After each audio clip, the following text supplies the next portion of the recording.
Bữa giờ thì các bạn cũng thấy là ở trên mạng có khá là nhiều người comment là nội dung trên YouTube và Facebook bây giờ chỉ toàn là nội dung nhảm nhí.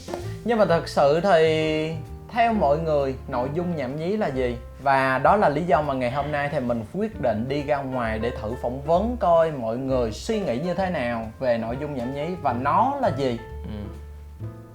Theo em là nội dung nhảm nhí là những cái nội dung mà đưa giới trẻ đi về hướng tiêu cực, như là mấy cái clip thử thách sống trong chuồng chó hay là ăn cám này nọ. Theo em những cái nội dung nhảm nhí là những cái nội dung mà nó không có mang tính thí thực cao, giống như những nội dung mà làm những cái thử thách mà vô bổ, hoặc là xúi giới trẻ làm những cái chuyện mà nó không có ích cho môi trường hoặc là xã hội. Theo em thì bây giờ trên YouTube thì rất là nhiều nội dung đa dạng khác nhau, thì em thấy người ta hay share những cái video giống như là ăn cám rồi thử thách rồi. Nội dung nhảm nhí là một cái nội dung mà sau khi mình xem xong cái nội dung đó thì mình không đúc kết được một ý nghĩa gì nghe nó hợp lý cũng như là nghe nó tích cực hết. Nó chỉ cái yếu tố gây hài, gây vui, gây cười thôi, và nó không mang lại một thông điệp gì cả. Theo em, nội dung nhảm nhí đó là những cái nội dung nó không mang lại tính chất giáo dục, hoặc là không mang lại một cái gì đó nó gây sự ảnh hưởng tốt cho giới trẻ hoặc là những cái người khác coi YouTube. Thì theo em đó là những nội dung nhảm, giống như kiểu mấy cái hài nhảm chẳng hạn. Người ta mắc cười thì chỉ mắc cười lúc đó thôi, nhưng mà nó không mang lại một cái sự gì đó sâu sắc sau đó. Sau một hồi phỏng vấn thì mình đã có rất là nhiều câu trả lời, nhưng mà thật sự thì nhìn vào những cái câu trả lời đó mình vẫn chưa có được sự thuyết phục. Nhiều người cho rằng là những nội dung hài khi mà nó không mang tính chất giáo dục thì được xem là nội dung nhảm nhí. Thực sự nha, đây là những thứ em đang nghĩ nha. Có rất nhiều người nói các nghệ sĩ hài là nhảm nhí, là nào là kiểu nội dung không có cái gì đặc sắc hết. Nhưng mà mọi người thử nghĩ là nó là một nội dung hài đơn thuần thôi, nó không có liên quan, nó không phải là hài của Bộ Giáo dục, nó không phải hài của trường lớp, nó không cần nhét quá nhiều vô. Tại sao chúng ta lại cố gắng nhét nhiều thứ vào một vở hài như vậy, trong khi những thứ chúng ta cần đều là cười? Tất cả mọi người đều muốn vui, nhưng mà một số người ta lại kiểu tại sao nó lại như vậy, tại sao nó lại kiểu phải giống như Trấn Thành vậy. Anh Trấn Thành là một người hay bị nói là hài nhảm rất nhiều, nhưng mà bản thân em thấy hài mảng miếng là thứ quan trọng nhất, kỹ năng diễn xuất là thứ quan trọng nhất, nhưng mà mọi người không bao giờ nhìn vô cái đó hết. Mọi người đánh giá một người nghệ sĩ qua thứ mà người ta education trong trọng, người ta dạy trong đó. Tức là mọi người theo một cái mindset, mọi người suy nghĩ là khi mà làm hài hoặc là làm một cái gì đó nó phải có một yếu tố giáo dục trong đó thì mới được xem là nội dung không nhảm nhí. Nhưng mà tại sao là hài không nhảm? Nó thật sự thì mình không hiểu là lý do tại sao luôn. Mọi người phải có một cái suy nghĩ hơi bị ép buộc vào trong đó, bắt buộc phải có cái này thì mới được xem là không nhảm nhí. Thì về cái quan điểm của mình á, đó là một trường hợp. Và có một cái quan điểm thứ hai á, là mình thấy đa phần những người đang xem nội dung trên mạng bây giờ, khi mà họ không thích một cái gì đó thì họ xem đó là nội dung nhảm nhí. Ví dụ nha, em là một đứa anh trai đi.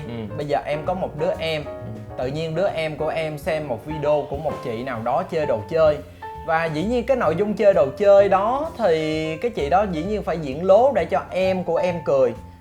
Và thật sự mà nói thì cái nội dung mà em coi á, nó sẽ không phù hợp với em. Tại vì khác nhau là khác nhau độ tuổi. Chính xác. Em của em là ở 6 tuổi, em là 20 mấy tuổi. Dĩ nhiên là em không thể nào mà em thích nội dung đó. Và em cho rằng là những nội dung đó là nội dung nhảm nhí. Đó là yếu tố thứ nhất. Và từ đó suy ra là một cái việc. Đó giờ em có nghe một cái từ là suy nghĩ thượng đẳng không? Có. Suy nghĩ thượng đẳng là gì? Thì nếu mà bạn nào hay chơi game thì bạn sẽ biết về cái từ này. Tức là mình lấy một cái ví dụ rất là dễ hiểu. Nếu mà đối với những bạn thuộc thế hệ 8X hoặc là 9X đời đầu, có một cái game rất là nhiều người yêu thích, đó là game Dota 2. Thì những bạn mà yêu thích game Dota 2, những bạn game thủ chơi Dota 2, thì bạn khi mà tầm năm 2010 ra mắt một cái game tên là Liên Minh Huyền Thoại, thì mọi người cho rằng là game Liên Minh Huyền Thoại hoặc là những người chơi Liên Minh Huyền Thoại là những người nhảm nhí. Tại vì cái game này mọi người cho rằng là chỉ là đạo nhái của Dota 2 thôi. Nhưng mà thật sự sau một khoảng thời gian thì cái game này rất là phát triển. Nhưng mà mọi người ở trong cái giới Dota 2 vẫn có một cái nhìn thượng đẳng, một cái nhìn mà kiểu mà nói những đứa chơi game Liên Minh Huyền Thoại là những đứa tầm thấp kém, những đứa hạ đẳng. Chỉ có Game tụi bay game tụi bay không thể nào mà so được game của bố mày chơi. Và đó là về game Dota 2 và Liên Minh Huyền Thoại. Và bây giờ thì sẽ có một cái sự khác biệt khác là những bạn chơi Liên Minh Huyền Thoại lại so sánh là Liên Minh Huyền Thoại với lại game Liên Quân. Tại vì các bạn nghĩ là game Liên Quân chỉ là một cái game chơi trên điện thoại, chỉ dành cho những đứa nhỏ, và cái việc mà những đứa nhỏ chơi đó nó sẽ không thể nào bằng được những người lớn, những cái người mà như mình đó. Họ sẽ có một cái nhìn rất là so sánh, và kiểu mà mình lúc nào cũng là nhất, mình lúc nào cũng là thượng đẳng, và mình thấy là nó sẽ sai hoàn toàn luôn. Thật ra là em vẫn thấy được là người ta có thể nói một số đúng, nhưng mà người ta chỉ nói một cái góc nhìn kỳ thị thôi. Tại vì nói á, là game Liên Quân á cho trẻ con á thì không có sai được, tại vì cái tầm đó những cái người mà chơi trên điện thoại á đa phần bây giờ là trẻ con rất nhiều. Thì đúng là game có thể là nó là có kiểu cái lượng người chơi là trẻ con nhiều thì đúng, nhưng mà mọi người nói với một cái cách rất là kỳ thị, có nghĩa là dăm ba cái game trẻ con chơi tao nha. Bây giờ anh phải phân tích là vấn đề này, nhưng mà thật sự thì nếu là game trẻ con thì đâu sao đâu, thì cũng đâu có sao đâu. Tại sao là phải game là phải dành cho người lớn, và game trẻ con thì không được yêu thích? Đúng rồi, nó là như vậy. Chẳng hạn như là nhiều người nhìn vào là mấy đứa nóc tối ngày chỉ biết chơi game Minecraft. Thật sự là vậy luôn. Nhưng mà mọi người có nghĩ rằng là lúc mà mọi người còn nhỏ, mọi người cũng yêu thích những cái game chẳng hạn như game 4 nút, game này game nọ, những cái game mà hồi đó thời xưa cấu hình mọi thứ nó rất là chất lượng thấp, và thật sự mục đích cái việc chơi game chỉ để giải trí thôi. Tại sao lại phải so sánh game này với game khác? Quay lại vấn đề thì ngoài việc chơi game ra, bắt đầu mọi người có những cái suy nghĩ so sánh khác là những cái người khi mà yêu thích những nội dung hài, mọi người cho hài không có tính giáo dục, thì mọi người cho đó là những người có trình độ dân trí thấp. Còn những người yêu thích những nội dung mang tính giáo dục, những nội dung khi mà xem xong có thể học được một cái gì đó, thì mọi người cho rằng là nội dung đó thích hợp cho những người có dân trí cao. Vậy câu hỏi đặt ra nha, là người dân trí thấp có phải là người xấu không? Không. Người dân trí thấp không phải là có thể có người xấu, có người tốt người xấu, và người dân trí cao cũng vậy. Chính xác. Tại sao chúng ta phải cân đo đong đếm cái việc đó làm gì? Đó là một vấn đề mà anh muốn nói ở trong video này. Mọi người quá quan trọng việc là mình ở đâu, và mọi người rất là thích so sánh giữa mình với lại người ta. Chỉ cần người ta thấp hơn mình thôi, mình sẽ ở trên đây và mình cười họ. Nó là vậy. Kiểu mà thái độ mà hơi bị miệt thị. Mình không nói là tất cả mọi người nha, mình nói là chỉ có một số người tỏ ra một cái thái độ thượng đẳng thôi. Thật ra thì đó là việc mà những cái nội dung mà gần đây khi mà các bạn thấy trên Facebook, trên YouTube mọi người rất là than phiền. Có thể là những nội dung giải trí kia nó sẽ không phù hợp với bạn, nhưng mà nó sinh ra, nó phù hợp với những cái độ tuổi khác, những bạn có trình độ dân trí khác. Nói chung là không thể nào mà quyết định được là trong mỗi xã hội chỉ nên sản xuất một nội dung này và không sản xuất nội dung này. Hồi đó khi mà mình bắt đầu công việc YouTuber á, thì cũng không có ai lại nói mình là ok Chuối ơi, mày nên làm những nội dung này và không làm những nội dung này. Mày nên làm những nội dung như Nat Daily chứ mày đừng có chơi những video game như Minecraft. Nó là vậy. Thật sự khi mà mình đã quen với cái việc mà nhiều người chửi mình, nhiều người nói mình là nội dung của mình nhảm nhí. Thật sự nghe thì khi đọc một hai cái thì cũng buồn, nhưng mà khi mà nhìn lại thì mình biết là những cái mình đang làm là mình đang cố gắng mình thay đổi từ từ. Tại vì ban đầu khi mà mình làm thật sự mà nói thì không có ai chạy lại nói mình là mình nên làm những cái này, mình nên làm những cái kia. Mình chỉ cố gắng là làm cái nào nó phù hợp nhất trong thời điểm đó, và trong tương lai mình có thể thay đổi làm sao cho nó có thể mang lại giá trị cho nhiều người nhất có thể. Và đó là những cái mà mình đang làm ở thời điểm hiện tại. Cũng giống như là mặc dù bây giờ mình biết là có nhiều người không có xem video của mình và họ chửi mình là nội dung của mình nhảm nhí, bởi vì có thể là trong quá khứ họ đã xem những video như là series Giáo sư Chuối. Và cái kiểu mà các bạn biết rồi, nếu mà bạn nào coi nhiều video series Giáo sư Chuối của mình thì cũng biết là những video đó kiểu mà chỉ diễn và có nhiều tình huống hài nhất có thể để cho những bạn nhỏ yêu thích và cảm thấy hứng thú với nội dung đó.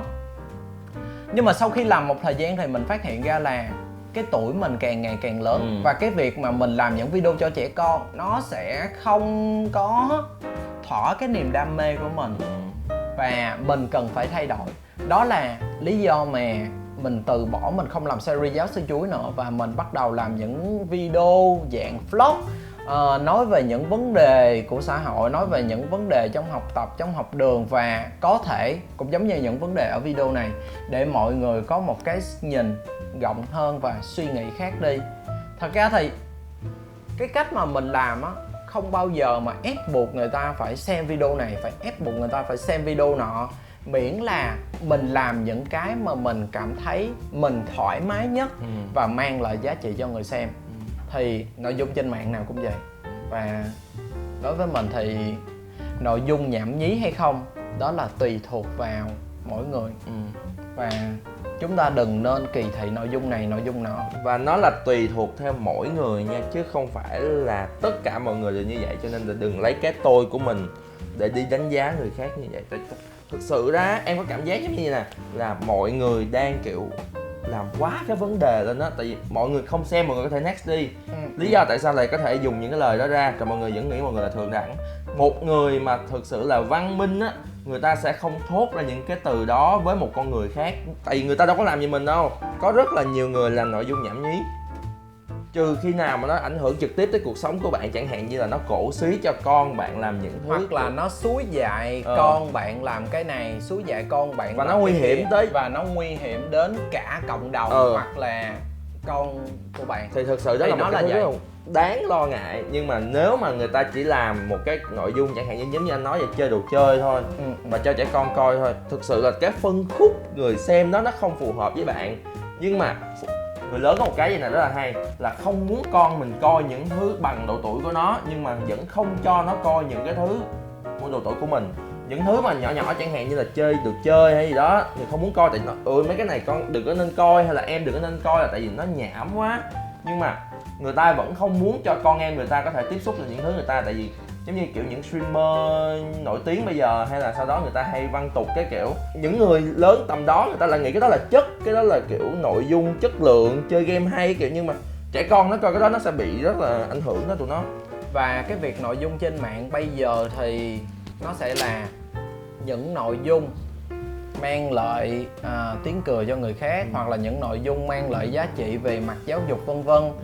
Còn lại đối với mình, những nội dung xấu là những nội dung về việc xúi dại. Đúng rồi. Xúi dại con nít làm cái này, xúi dại con nít làm cái nọ, và những cái điều xúi dại đó nó không tốt, chẳng hạn như là troll, đùa vân vân gì đó. Nó là vậy. Xúi con em mình kiểu chẳng hạn như kiểu cắt tay cái kiểu rồi hoặc đút tay vô ổ điện. Mình không phải khà khịa đâu các bạn ơi, thì nó mình có sao là mình nói vậy. Quên, còn một vấn đề là anh thấy những người mà tự cho họ là trình độ dân trí cao, những người tự cho họ là họ học giỏi, giỏi hơn người khác, thì thường có xu hướng là thể hiện bản thân mình với lại người khác là tao là người giỏi, tao hiểu biết, và tao chỉ xem những nội dung này thôi. Tụi bay xem những nội dung kia, tụi bay là những người hạ đẳng cái kiểu. Tao chỉ xem những video của những vlogger này những kia, còn mấy tụi bay xem những video của những hàng như là này gì đó, tụi bay là hạ đẳng. Thật ra đối với mình á, người giỏi thì chắc chắn là sẽ có, nhưng mà chắc chắn sẽ có người giỏi hơn. Khi mà bạn cố gắng giữ bạn trong một cái vùng kiểu mà vùng an toàn, các bạn nghĩ là các bạn thượng đẳng, thì các bạn sẽ không bao giờ mà các bạn có thể tìm hiểu được những cái thứ khác, hoặc là học hỏi những cái thứ khác. Bởi vì bạn tự co mình lại, hẹp lại. Và đó là lý do mà mình không bao giờ mà có suy nghĩ thượng đẳng như vậy. Mình cứ cố gắng là đi nhiều, trải nghiệm nhiều, tiếp xúc với nhiều người. Và cái mà mình mong muốn nhất là mình học được và mình trả lời những cái câu hỏi mà mình tò mò mình đặt ra. Và mình biết là mình không hơn ai cả. Đúng rồi. Mà anh chú có để ý một cái điều không? là những người thượng đẳng thì rất thích kiểu gọi là sao, phán xét những người mà thấp hơn mình. Nhưng mà bất kỳ con người nào cũng vậy, không ai Muốn bị phán xét. không ai muốn bị phán xét nữa. Nhưng mà người ta lại đem cái phán xét đó của người ta cho những người thấp hơn, áp đặt cho người khác. Ừ. Ok, thì mình thấy là đó là những hành động không đúng cho lắm. Nó chả khác gì bắt nạt học đường cả. Ờ, Nó chả khác gì cả. cũng giống như việc bạo lực học đường vậy. Bạn ỷ bạn Nhà giàu. là kẻ mạnh, Ừ. bạn ỷ bạn là nhà giàu, Ừ. hoặc bạn bắt nạt người khác. Thì cái việc mà bạn cho là bạn thượng đẳng, bạn cho là bạn thông minh, bạn giỏi hơn người khác, cũng giống như việc là bạn giỏi nhưng mà bạn lại bắt nạt những người dở mà bạn không giúp họ, thì nó ra gì? Chả ra gì cả. Ok, cảm ơn mọi người đã theo dõi vlog này. Thì mình không biết là trong vlog này có tình huống hài gì không, hoặc là chỉ deep talk thôi, nhưng mà thật sự đó là những vấn đề mà mình suy nghĩ và mình muốn chia sẻ với mọi người. Và mọi người suy nghĩ vấn đề này như thế nào thì có thể để lại comment bên dưới cho mình biết về theo mọi người thế nào là nội dung nhảm nhí nha. Hết clip rồi, chia sẻ đi mấy cậu ơi.